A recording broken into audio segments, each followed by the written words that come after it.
Good afternoon or good morning, depending on where you're calling from. My name is Markeisha McWilliams Henderson, and I am moderating today's webinar, How Campus Intramural Programs Contribute to Student Retention. We want to thank you for joining us today. We have two very exciting panelists that presented actually at the ACPA convention. And this was such a great topic. We thought that it would make an excellent webinar so that more people could get the information. This is a joint presentation on behalf of NERSA and ACPA Commission for Recreation and Athletics. Our associations have teamed up again to provide this professional development opportunity for our members. If you would like more information about our respective associations, you can go to NERSA at nersa.org or find us on myacpa.org. And don't forget the my, because if you just go acpa.org, you'll end up with Concrete Pours Association. So we're myacpa.org. And today we are discussing campus recreation programs and how they provide opportunities for students to participate in activities outside the classroom. These programs offer recreational activities in a variety of settings, and studies have provided evidence that campus rec centers tend to have positive effects on student retention, satisfaction, and recruitment. Retention and completion rates are essential benchmarks for determining student success, and this session is designed to discuss the correlation between campus intramural programs and student retention rates and utilizing institutional data to provide more evidence. Our presenter, Dr. James Archibald, is the Interim Vice President of Student Affairs at Valdosta State University, and his research interests include improving professional standards and student affairs practice, campus recreation programming, and mental health issues in collegiate settings. Dylan Volpanesta is a graduate assistant for intramural and club sports, and he's a second-year student in the Higher Education Leadership Program at Valdosta State University. He also serves as club soccer coordinator for Region 2 of National Intramural Recreation Sports Association, and his research interests include campus recreation programming and retention, LGBT inclusion in campus rec, as well as other topics in the field of campus recreation. If you have a question, and we'll take some questions throughout the presentation, there is a question and a chat feature on your My Webinar system. So feel free to use the chat box to type a question. Everyone will be muted just because of the large number of participants.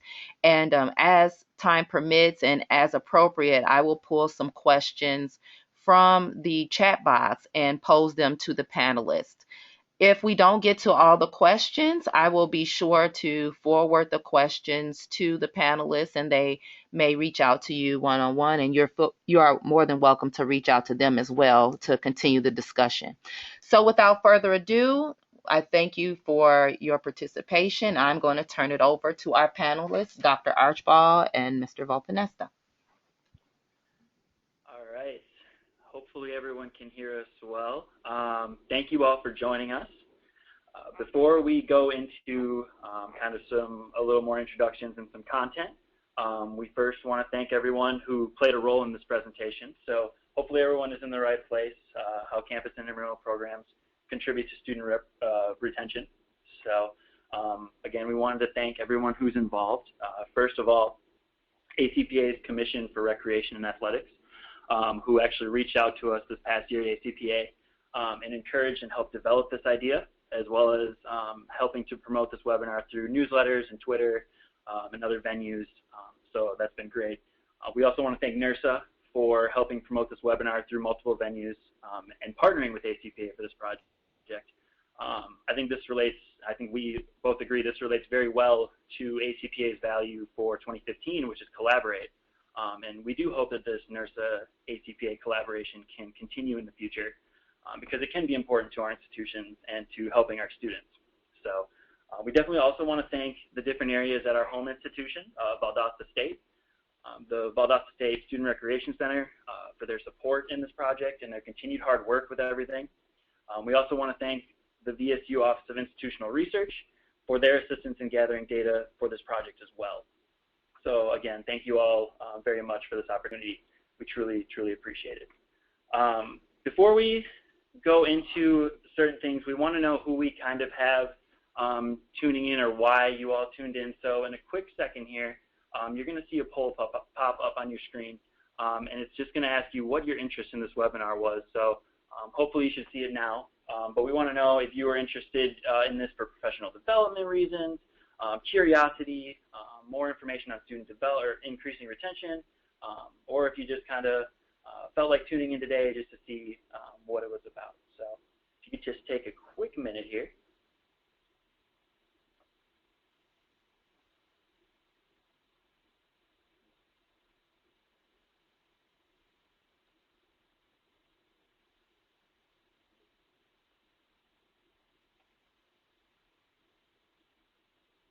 All right, just a little bit more time here, and then go on. It looks like, though, a lot of you are interested in increasing retention and professional development aspect as well, so that's awesome. Some overall curiosity as well, which is great to see, as well as ideas for intramural programming, so that's great. All right, so we're going to go ahead and move on from that. Thank you all for participating. Like I said, yeah, we definitely have a lot of people interested in the retention aspect, which is great, as well as some professional development is going to be the second highest. So great to see from everyone. Wrong button. All right, so the poll should be closed out now. So moving on, if we look at kind of the two maps that are on your screen, the first one is a map of Canada, actually. We have quite a few institutions from Canada tuning in, so that's awesome to see. Thank you very much. And then on the next slide, we can see the different states that are actually tuned in from across the U.S. And from these two maps, we can clearly see that this is a national trend or concern that we're having because of the amount of representation we do see.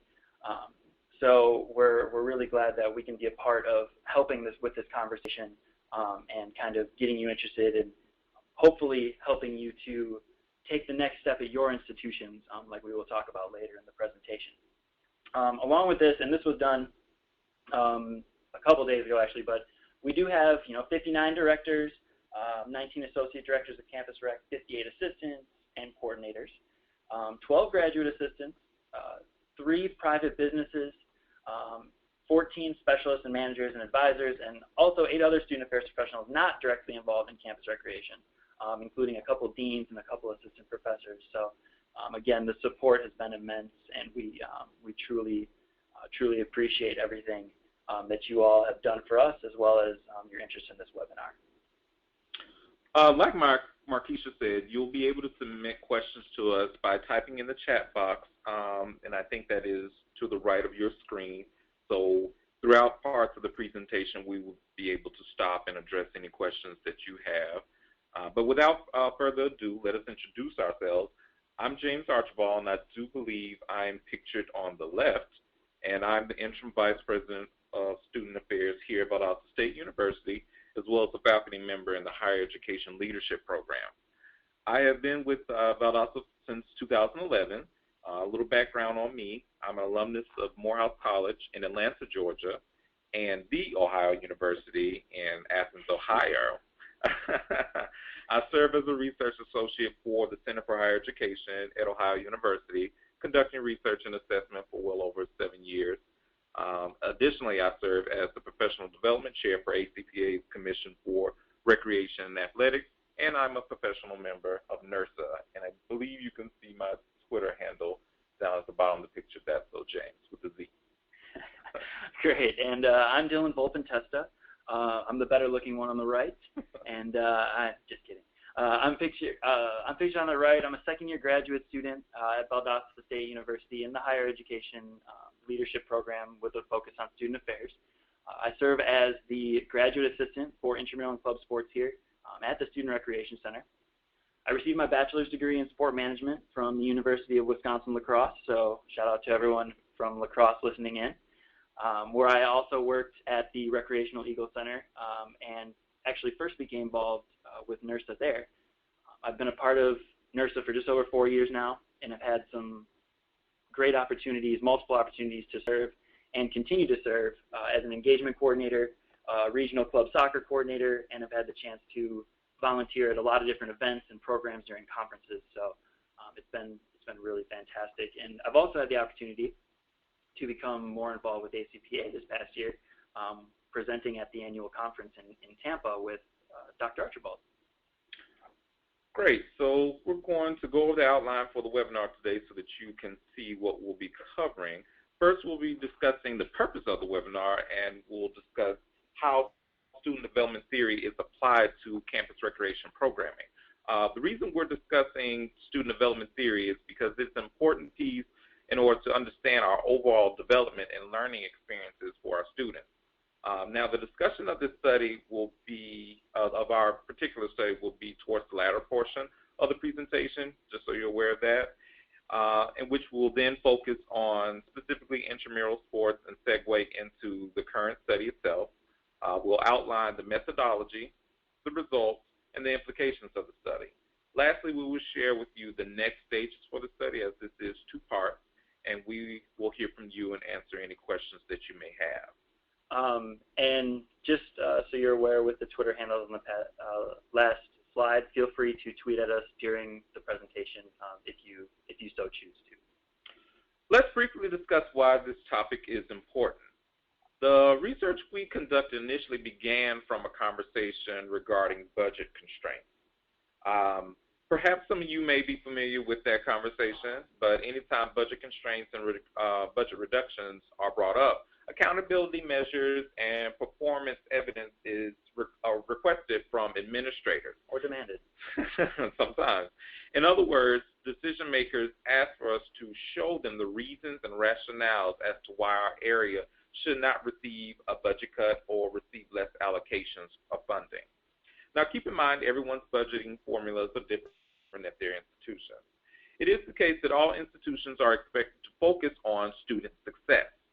Student success is defined differently depending on each institution. However, most will agree that graduation rates and completion rates are a factor into student success. In order for students to graduate or complete their degree program, they must successfully matriculate through the collegiate process. This is where we as student affairs professionals come in. One of our key charges is to assist with the retention of our students. As we will discuss in more detail, student engagement and involvement is essential to retention rates. It is important for campus recreation professionals to provide the evidence that we are contributing to these retention rates and to overall student success rates. Our intramural programming allows us to reach a vast array of students at different levels during various points throughout the year. This is certainly not a statement I make on my own, as there are multiple research studies that support this assertion. So I'm going to now turn it over to Dylan for him to give you more details about that. Yeah, so if we look at recent literature within higher education, we can see that attrition rates are rising across the higher education system. And that's in large part due to students not feeling really connected with their institution. This has increased the need for our programs to increase involvement and student retention. Now, Jill Moffitt showed that there's more pressure being put on faculty and staff to show what is being done within an institution to promote student learning. This includes increased accountability and increased assessment on the programs we put on. Faculty and staff are asked to show that they're contributing to the success of students, whether it be in or out of the classroom. So for campus recreation professionals, we're trying to create that learning outside of the classroom. And this is done through student involvement and engagement in our programs, such as intramural sports. Now, Becker, Cooper, Atkins, and Martin showed that student engagement plays a significant role in decreasing that student attrition, so increasing retention. And this comes from an increase in student health and a boost in grade point average. And with this increased health and GPA, students have an increased persistence and willingness to succeed. They want to continue at an institution if they feel as though they're part of that institution. So we as student affairs professionals are responsible for creating this welcoming environment and an atmosphere in which those students feel comfortable. These student involvement opportunities, such as campus recreation and intramural sports, are ways for that attachment at an institution to grow. This learning through involvement is stressed across all campuses and hopefully at all of your campuses, but is found grounded in the guiding theory for this study, which is Aston's theory of involvement. So this theory really talks about the importance of student involvement on campus. It was developed in 1984 by Alexander Aston and can easily be taken and applied to the work of campus rec professionals. Now, Aston defined, and you can see it on your screen, involvement as the amount of physical and psychological energy that the student devotes to the academic experience. So right here, we can see that it takes more than a student to just show up to an event or a meeting or an intramural sport. The student must be invested in what they're doing. They need to want to learn through these experiences. We can see just a few of the ways students get involved on campus and invest in those learning experiences, which again, you can see on your screen, but spending time studying for exams or class and spending more time on campus. And if they spend more time on campus, there's more opportunity for them to become involved in things such as student organizations, club sports, or intramural sports. And this also allows for more interactions with students, which is a huge part of this involvement piece. Having that extra support is vital in students feeling attached to the institution. They can have someone to go to or just have a group of friends that they can associate with or play on a team with. And along with all of this, Aston proposed 5 postulates. And when I say postulates, I really mean sort of guidelines for those who are playing a role in student involvement and development, so us as professionals. And there's 5 of these guidelines. However, for the purpose of this study, we chose to only focus on the last 2 of the theory. So the 4th postulate states that the amount of student learning and personal development associated with any educational program is directly proportional to the quality and quantity of student involvement in that program. So what does this mean for us? Well, the programs we put on need to be based on the overall development of the student. This is why we need to know the different theories associated with students. The more students are involved in programs such as intramural sports, the more likely they are to learn from these experiences. Our program quality plays a direct role in that learning and personal development. The more effort put into the quality programming, the more the students are going to participate and want to participate. And this can really be applied to any area of student affairs, residence life, student activities, but in campus recreation and as campus recreation professionals, we need to make sure that all of our programs align with the mission and values of our institution. We want to show just how much students learn through our programs. And we also want to let people know how much students get involved. How often are they coming out and playing intramural sports? And are we reaching all the markets that we can? And this really relates closely to the 5th postulate or guideline as well, which states that the effectiveness of any educational policy or practice is directly related to the capacity of that policy or practice to increase student involvement. Do our programs have the ability to incorporate involvement into them? It's on student affairs professionals to make sure that the programs we are putting on are trying to include all students. Specifically for campus rec, this again means that we're trying to include all markets of students. Our programs should try to reach out to all markets of students so that programs like intramural should differ.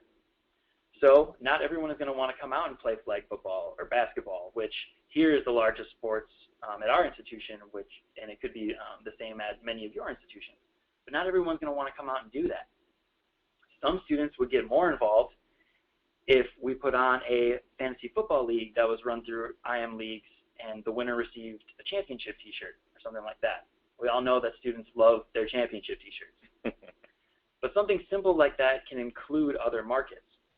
Something more along the lines of an adaptability, hosting a wheelchair basketball tournament or making this an intramural league can increase the market that we're reaching and increase interest level as well. Now, obviously, we can't reach everyone on campus, but we can definitely do our best to gain the interest of as many students as possible. This is also saying that the programs and practices we have need to be geared towards increasing development of students. The more programs that are geared towards learning, the more likely the students are to learn. And this is going to come back to the inclusion of student involvement theory in our programs. By knowing these theories, we can understand what students should be learning and incorporate that into our programs. I think it's important also, and I think you briefly mentioned this, about retaining students who have disabilities. Although ADA focus is always important, campus recreation programs should always try to include this population as much as possible.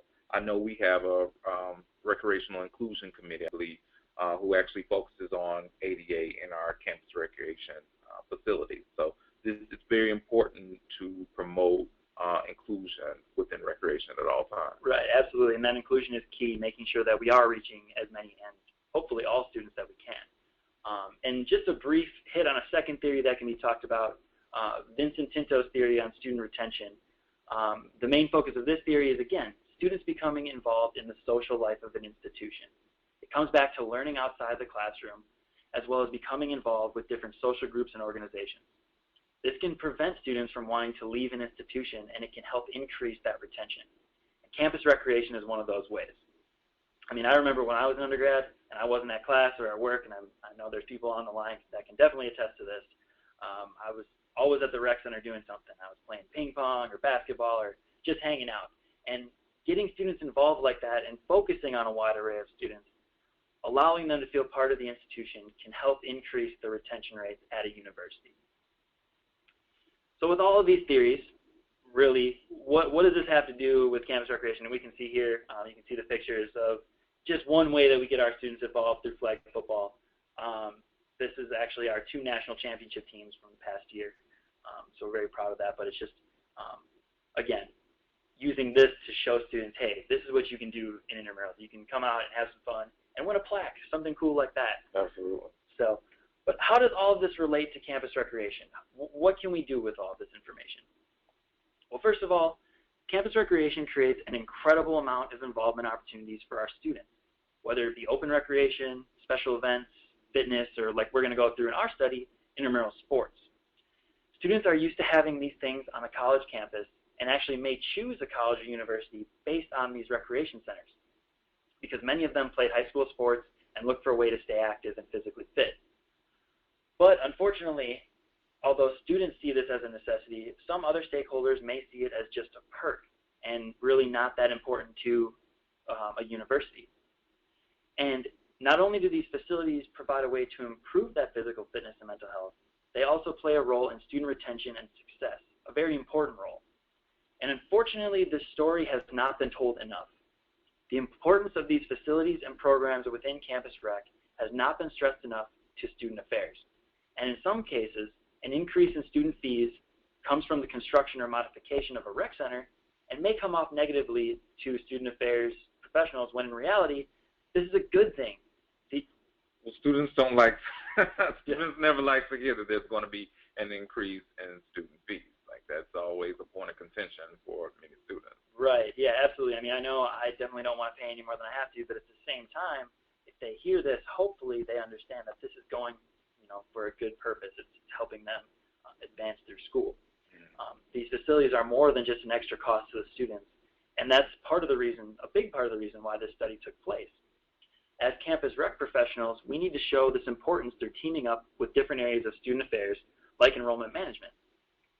And through the technology we have, such as Fusion, which for those of you who aren't really sure what that is, it's a new form of ID tracking that can be used for multiple tasks within campus rec, such as equipment checkout, as well as access to the recreation center.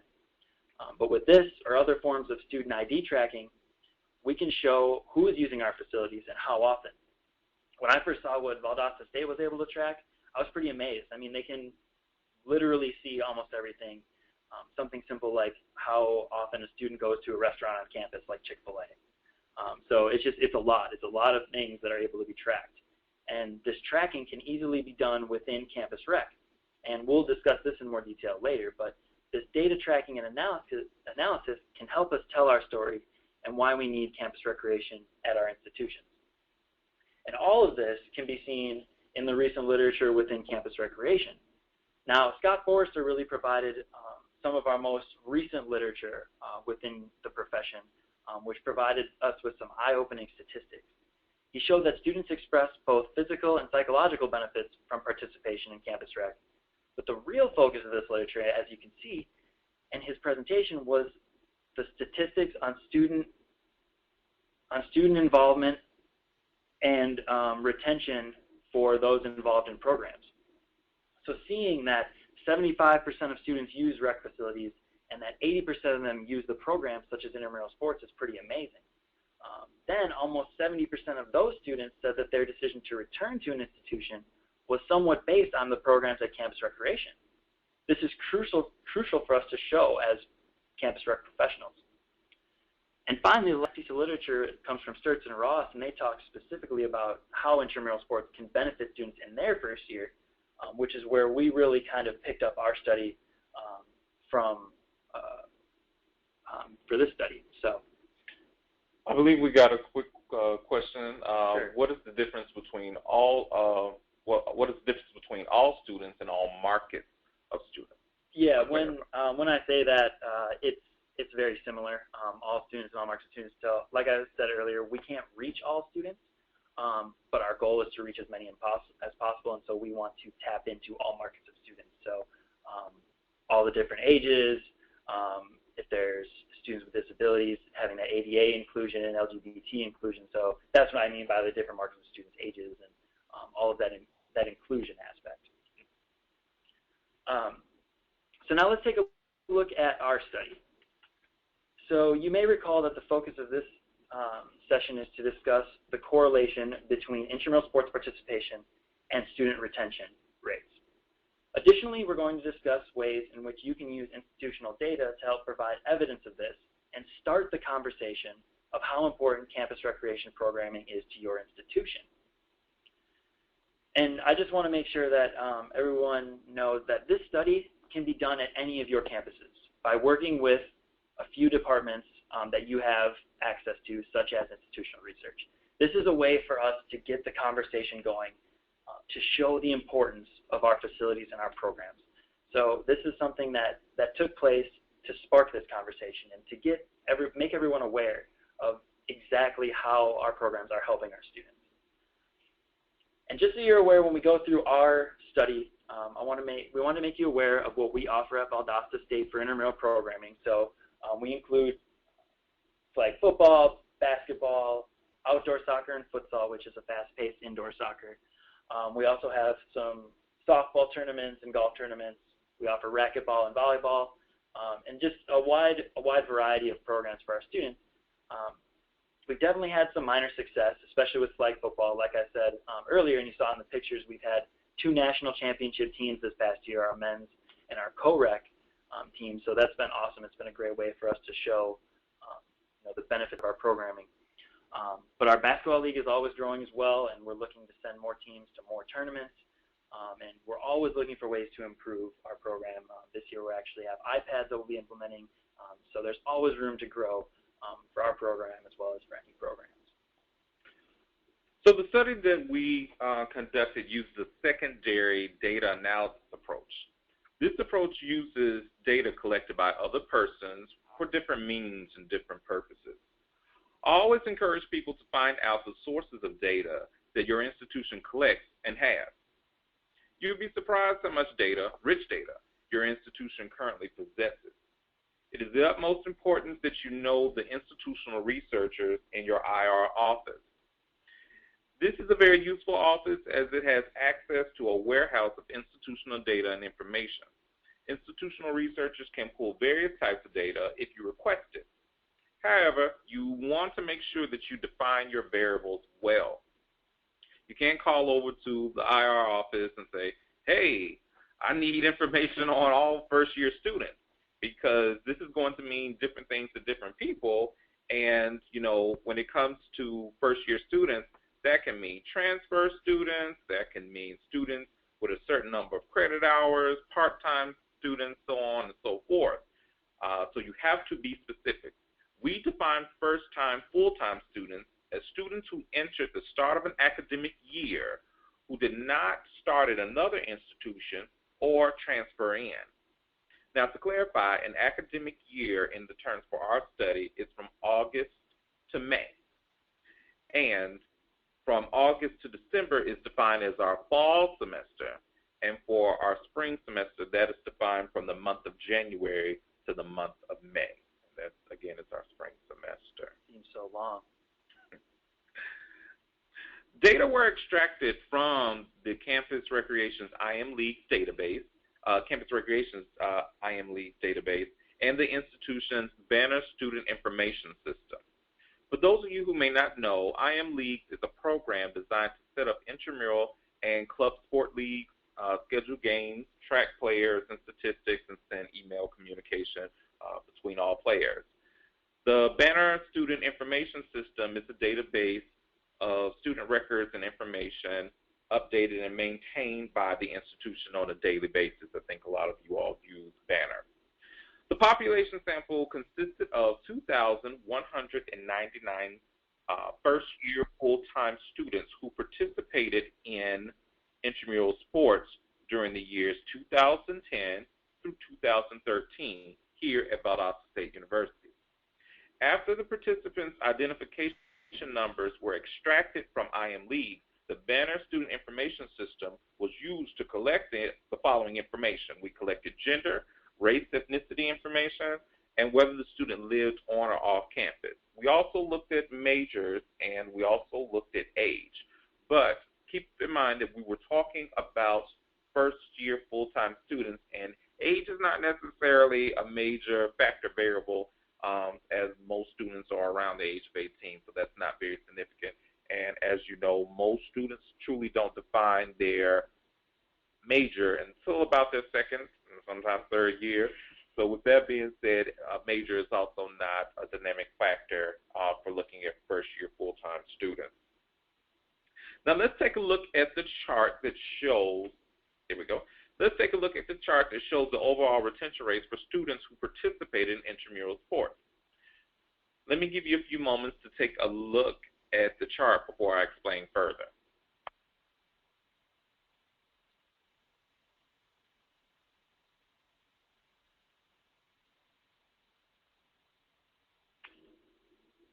So first you can see the student retention rates are high, ranging from 77% to 79%.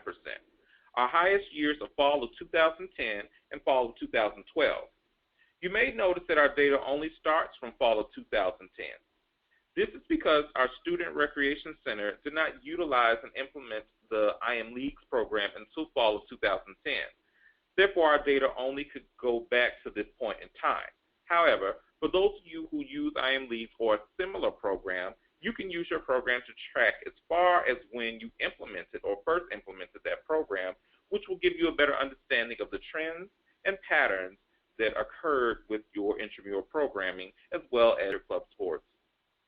But a significant number of students return the following year after just participating in one intramural sport, which is really good. So we can see there's apparent correlation here. We do have just a clarifying question. The question is, for this study, what was considered a mid-sized institution? So at the time when we did this study, our student population was around 12,000 students. Yeah. So this is what we're meaning by a mid-sized institution that was around the number of students we had at the time of the study. Yes. So going on to the next demographic that we focused on, which was gender, the literature was slightly unclear as to which gender participates more in intramural sports. Now, males seem to have an edge at some universities. However, we can see that females do seem to take away more from participation. So we wanted to know, again, a little information from all of you. We want to know what participation looks like at your institution. So again, I'm going to be launching a poll, and we want to know if you see more male, female, transgender participation, or if you see it all as relatively balanced. So if you take just a quick minute here.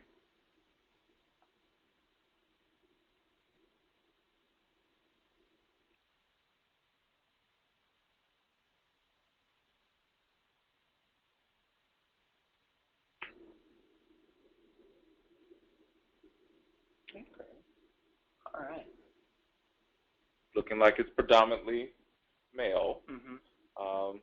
Nearly about 10% is saying that there's a relative balance, which is always a good thing. Yeah. Good. I will take about 10 more seconds here, and then we'll close it off.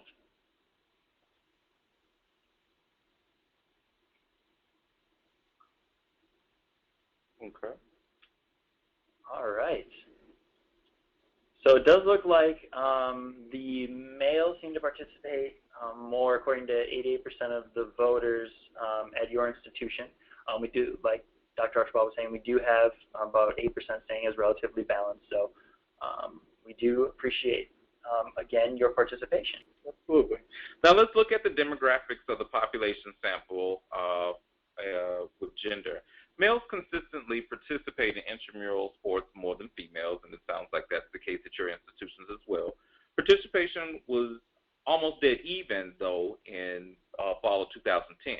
For the remainder of the years, there were consistently more male participants, but keep in mind there are more female first-year full-time students than there are male, and this tends to be a common trend across the nation.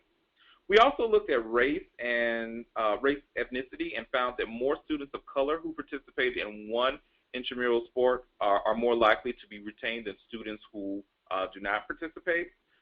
This ranged from 81% to 88%, depending on the ethnic group. And when I say ethnic group, I am talking about African American students, Asian American students, as well as Hispanic Latino. Studies have shown that students of color who are engaged and involved on campus are more likely to matriculate in the collegiate process more successfully when they are involved in these types of activities. So let's look at the breakdown of participants by location. When I say location, this is in reference to whether students live on campus or off campus. As you can see, most of the participants lived on campus. This is an easier population to access and promote programming to. Students who reside on campus live nearby the Student Recreation Center and therefore are able to participate in activities more. Additionally, students who live on campus are more likely to be engaged in student organizations who often participate in intramural programming. You may notice a steady decline in the numbers from fall of 2010 to fall of 2013. This is due to a decline in enrollment numbers, but not due to a decline in retention, as retention remained consistent throughout those years. So in review, before you start to collect data or develop your own studies or create surveys, check to see what type of data your institution already has. There are several sources of institutional data that you can utilize, such as IMLeague, Fusion, the Banner Student Information System. Some people use Blackboard, or whatever data that your institutional research office collects. Now, this is what we did when we finished this part of our study, and as I told you, there are two parts, and we'll talk more about that in just a moment. First, we developed a data report, and that was submitted to our Director of Campus Recreation, who passed this along to our then Vice President of Student Affairs, wasn't me. Additionally, we shared the information with our marketing and enrollment management team. So that's a very important thing that you certainly want to do. Some of you saw our presentation at ACPA in Tampa this past spring, which is based on this. And it is up to you to share the information with the proper decision makers at your institution. How you choose to do that is truly up to you, but it is imperative that you share your findings, as this will benefit not only your department, but our profession as a whole. Yeah, absolutely. It's key that the findings that you have and the research you do is shared with the people that can actually implement things and make those decisions. So definitely a big key point. We do have another clarifying question, and does this data include seniors from the year before? It does not. This is only looking at first-year full-time students who entered in their first year, but it doesn't include seniors. There weren't any seniors in this data set. So what are some of the implications for this study for campus rec professionals? Well, first of all, we can definitely see a strong correlation between intramural sports and student retention. Now, of course, we know that correlation does not mean causation, but it does infer a relationship. So we can see that intramural sports does play some type of role in keeping students coming back to the institution. Now, the causation part can hopefully be answered with a future study that involves qualitative data, and we'll talk about this very shortly. A second implication is that we need to make sure that our programs incorporate developmental practices into the programs and services. Now, for the purposes of our study, we used Aspen's theory. However, there are tons of student development theories that can help explain the importance of student affairs areas like campus recreation, such as Tinto's theory, which I briefly touched on, as well as Chickering's 7 vectors, which can also be applied to numerous situations within student affairs. This means that our program should help increase the overall learning experience of our students. Are they learning outside the classroom? Because ultimately, that's the job of student affairs practitioners and campus recreation professionals. Intramural sports should also teach them something other than what they're learning in class. For example, does participating in intramural sports help a student learn team building and leadership skills or communication skills? Something that we can definitely do with interviews and qualitative research. Third, our programs, especially intramural sports, should collect data on who is using our programs and services. Although tracking is a basic level of data collection, it can provide a lot of information. We want to know the students we are reaching and who else should be targeted with future events and programs. These are all things that we can find out by working with other departments and tracking who is using our intramural programs, or any programs for that matter. And some of those departments you can see on the screen, but partnering with areas like institutional research, who is utilized for the purposes of our study to help us gather aggregated data of intramural participants, can help us track these students. Many things can also be done working with enrollment management, tracking which students who use our program come back the next year, and finally utilizing institutional technology to have card swipe machines to track students entering and exiting our facilities, and that can make collecting data that much easier. These data are all sent to IR in order to analyze, and these programs and services are readily available to campus recreation at most institutions. So what can you do right now with this presentation that we just went through? What can you do right now? How can you replicate this on your campus? You can talk with your institutional researchers. Like Dr. Archibald was saying earlier, talk with the people that have the data in your institution. There's a lot of data that's just sitting there waiting to be extracted and used for studies like this. You can start the conversation of how important our programs and our services are to the students on campus. Like we saw in our studies, it's more than just students coming out and relieving stress and sweating in a rec center and playing sports and games. It's in some way related to them coming back to the institution and continuing in their college careers. We want to make sure that we share with you the second phase of this study, as it will utilize a more qualitative approach in order to investigate the relationship between intramural sports participation and student retention rates. We've shown you the numbers, so we sort of did the beginning of the quantitative piece, but we didn't truly investigate the why. The qualitative data will be able to provide the specific reasoning and factors as to why students return to participate in intramural sports program in the first place. This will provide a more in-depth focus as to why the relationship exists and what are some of the underlying factors that we're not necessarily seeing at this point in time. We are glad that you were able to join us thus far in this webinar. Please be sure to contact us via email or tweet us. It's That's So James, again with a Z. And Dylan's is the Mr. Dylan V. That's I'm not correct. sure where he got that from. Our Twitter handles are listed on the slide.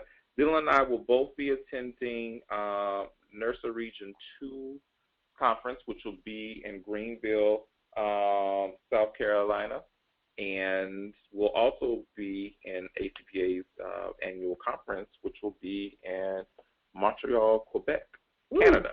Canada, yes. And the NERSA annual convention we'll both be attending, which is in Kissimmee. Because I keep saying Kissimmee, which is not correct. Yes. So feel free to, if you see one of us, stop by and chat. If you see me, Dylan is somewhere close by. If you see Dylan somewhere, I'm close by. We seem to always be around each other at these conferences. But we're always glad to have these types of conversations. We see that this is something that is a national trend. As you saw, that we have institutions tuned in across the nation. So this is a conversation that we certainly need to continue to have. So once again, feel free to ask any questions. I think Markeisha has a few that she's going to ask us right now. Yeah, so we'll open it up. Yeah, so if you have questions, we have a little bit of time to take them. Go ahead and type them in and I'll get to them. But I do have a couple here, and some of them are similar. So I'll try to paraphrase all three questions into one question. And it's mostly dealing with the retention rates. There's several questions as to how do the retention rates that you've listed in the study compare to the institution's retention rates over the same 4-year period. Okay. So the retention rates for the overall institution were a little less. So they were ranging between 65 to 70% at the time of the study. And so the retention that we found from our particular study, it shows that we were actually capturing, or this is a contributing factor to the students who we were able to retain for first year full time. But we have not looked specifically at the overall piece. So that's another part of the quantitative part of the study that we're still conducting right now. Okay, so just so that I'm clear, so if the retention rates from intramural participation, those rates trended higher than just the overall retention rates for the university, or you said you're not sure? Yes, that's correct. That's Okay, correct. okay. So basically, students who participated in intramural programs you had higher retention rates among those students than overall. Yes. Got it. Okay.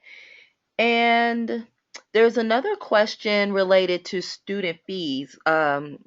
What is the best way to introduce a rise in the fee that students could potentially pay? I think that's always a concern on campuses that, when you need more funding to keep these programs going. Do you, just in your experience, have any suggestions regarding fee increases? Yeah, that's a fantastic question. And like we were saying, nobody nobody really likes to see that they're going to be paying more money one year, right? But I think one thing that's key in implementing these changes is to include the most important stakeholders on a campus, which is the students, and letting them know that they do have a voice in this. Because a lot of times when it comes to specifically campus recreation facility fees, they'll be able to vote on it in some way. And so letting them know that their voice is going to be heard in the process, I think is absolutely crucial, because when it comes right down to it, they're the most important parts of this campus. They're the number one stakeholders, and we need to value their opinions and their voice. And also show them the data. This isn't information that only has to be shared with administrators. This is information that should be shared with students, Senate, because they are a stakeholder in the institution as well. So show them the data that, hey, it's shown that more of your constituents stay in return the following year when they participate in these programs. So by increasing these fees, we can do more for intramural programs and campus recreation overall. So show them the data, show them the proof as to why this is important. Mm-hmm. Okay, there's another question. Did the study show a correlation between students' participation in intramural sports and academic performance compared to those who may not have participated in intramural sports? Can I give you a clarification? So you're asking if the students who participated, if we looked at like GPA? Yeah, academic performance, I believe. Yes, Adam Pruitt says yes. That's the asker of the question. Okay. We did not look at that particular correlation. We assumed, of course, that you had a certain level of academic success because you were able to return the following year. Right. But we actually did not look at GPA. We did collect that variable, but we didn't find a significant difference within the persons who were participating in intramural sports as far as the returners. So we didn't actually report that, but that data was actually collected. Okay. Thank you. Are there any other questions? We have a couple more minutes left, but I definitely aren't going to keep you longer. then we need to.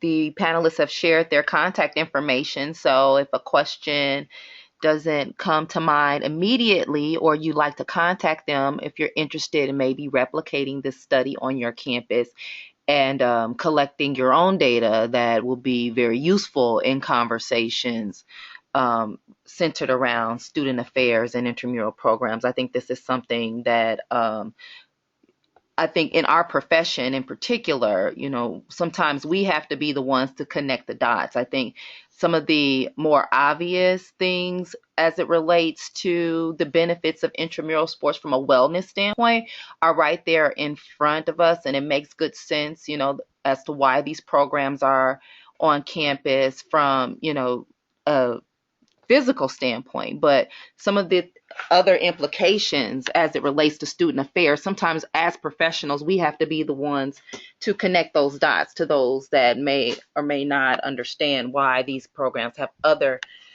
significance. And so I'm sure the panelists will be glad to share with you any ideas and tips on how to replicate this study on your own campus. There will be a recording. This webinar has been recorded, and a link to the entire presentation, if you joined late or had to leave early, will be made available and will be sent via email to everyone who registered. In addition, we will have it up on the ACPA website for viewing at your leisure. So if you know a colleague that may have missed out and would be interested in getting this information, you definitely are welcome to forward that link, and we will make that available to you immediately after the presentation. Markeisha, I got a direct question from via Twitter. Okay. From Awesome. direct message, asking more details about the second phase of the study as far as what the methodology will look like. That will consist of focus groups and also interviews. As we said, the qualitative part of the study is going to allow us to look at the why. Numbers and surveys don't quite get at that, at the intricate details.